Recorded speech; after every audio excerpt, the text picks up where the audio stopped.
the recent tragic events in the Merrimee informal settlement, where community police members lost their lives, have brought to light the critical issues surrounding the safety and security of community policing in South Africa. Community policing forums are essential in fostering collaboration between the South African Police Service and the local communities to combat crime effectively. However, the effectiveness and the safety of CPF members are often compromised by various challenges. They often operate under extreme conditions, limited resources, constant exposure to violence, and a growing trust deficit between law enforcement and the public. Joining us virtually to explore the steps being taken to protect community police, the challenges the SAPS faces in ensuring their safety, and what can be done to strengthen their role in crime prevention is Athlenda Mathe, the National Police spokesperson. Brigadier Mathe, thank you so much for joining us. A very warm welcome. Thank you so much for tuning in. First of all, can you provide an update on the investigation into the recent killings of community police members in Merrimee informal settlement? What came out of that investigation? Well, thank you for the opportunity. I can confirm that investigations are still underway. 2 people were taken into police custody. They were arrested in connection with what happened at Merrimee informal settlement. We cannot rule out the possibility of more arrests as investigations into this particular incident continues. Now, Brigadier, help us understand the severity of the situation and the measures being put in place to address it. I mean, how serious is the threat against community police members across South Africa, not just at the Merrimee settlement? And are these killings part of a broader pattern? Look, we are having a challenge with unregistered community patrollers across the country because in the majority of the incidents where community patrollers were killed, we found that these particular community patrollers were not registered. We had a similar incident in Kumbu last year in the Eastern Cape in October, where 10 community patrollers were attacked. 6 were killed, 4 were injured. And in this particular incident as well, we had community patrollers dying. And let me also emphasize that we appreciate the work of community patrollers across the country. They are an important key stakeholder in ensuring that we promote communication between the SAPS and our communities. We promote cooperation between communities as well as the SAPS. And as well as we improve the rendering of police services by ensuring that jointly with your community patrollers as well as your CPFs, we jointly identify problems, challenges that are faced by those community members. But most importantly, we come up with joint solving resolutions and so on. So we jointly solve problems that are faced by communities in that particular area. So what should happen in terms of when there are community patrollers, when there are street patrollers in a community? Each and every street patroller and community patroller must be registered with the local police station.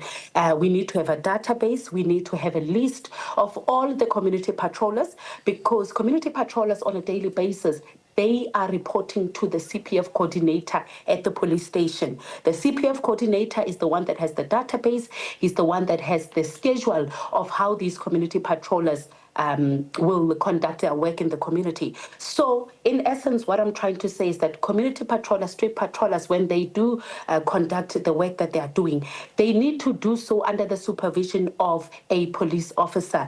A police officer at the police station must know their whereabouts. So it poses a challenge when these sectors that are dedicated to the fight against crime are not registered, because then we do not have the schedule of where they conduct these patrols, and it becomes a challenge because then criminals pounce on them, and we see what we have seen in Merrimee as well as in Kumbu in the Eastern Cape. So it's quite important that we create awareness as the SAPS is to say, register. All community patrollers must report at the police station. They must register so that we know who they are. We are able to support them as the police to do their work. Now, Brigadier, now that you've just reaffirmed the SAPS's commitment in supporting CPFs, and you've also touched on the registration of such CPFs, and given that community police often lack resources, what measures then is the SAPS taking to enhance their safety? Are there any plans, perhaps, to provide CPFs with protective equipment, with training, or even better communication tools to mitigate risks?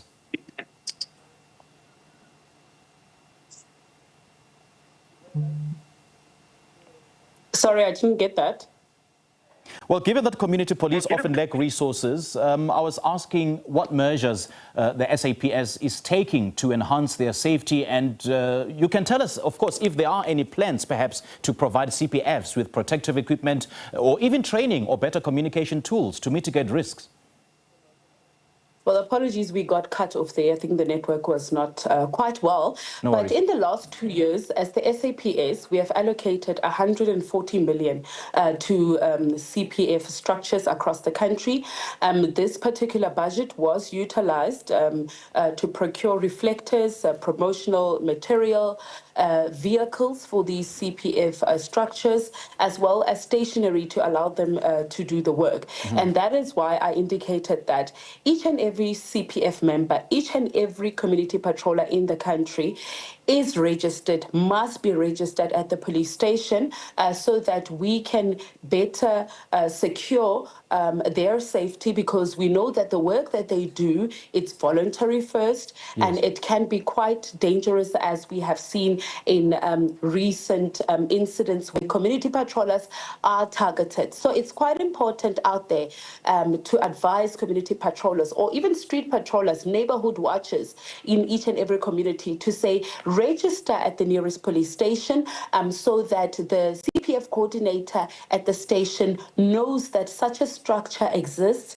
and we jointly develop a schedule on how these patrollers will work, so that when they go out there, they are not vulnerable. They are there together under the supervision of a member of the SAPS. And then there's the perennial issues of police response times that has traditionally plagued the police service for years, and the operational support when community police are under threat. Are we still hearing the same tales that there's improvement, yet we don't see such improvements on the ground? Are there plans to increase visible policing and SAPS patrols in areas where community police members are at high risk? Absolutely. We are looking at capacity, because for you to be successful in policing, you need warm bodies. And that is why in the past 3 years, there's been about 30,000 police officers that have been trained and deployed to bolster crime combating efforts. But we are also looking at the resources, looking at procuring more vehicles. Every year there is a budget that is allocated to ensuring that we capacitate our police stations and our service units. Just this past week, we had the National Commissioner held a meeting with the station commanders of the top 30 crime weight stations. Those are those stations that are having challenges in terms of the number of crime incidents, in terms of serious and violent crime that are reported. So we sat down around a round table to say, where do we lag? How do we improve? Right. And indeed, capacity and resources came up as a major challenge, and that is where we are focusing our efforts on. But most importantly, we do not work alone as the police in terms of response time. We work together with the security industry. We work with other stakeholders in the fight against crime. You too, as a community member, you have a responsibility also to assist the police. So that assists us, these partnerships assist us in ensuring that we respond to incidents timeously, but also that we continue to prevent and combat crime in our communities. And community trust, Brigadier, in the SAPS is sometimes low. In fact, the Institute for Security Studies says this multifaceted challenge reflects the police's reputation for ineffectiveness in improving public safety and high levels of police corruption. So how is the police service working to rebuild trust and strengthen cooperation with the CPFs? Look, in terms of CPF and community at large, what we are doing is that we have to put in the work, and that is to prevent and combat crime. We have to ensure that we prevent drugs from reaching our communities, which we have been successful in. You would know that we have been intercepting more than 20 drug mules at the OR Tambo International Airport, which is a gateway that is used to enter Africa.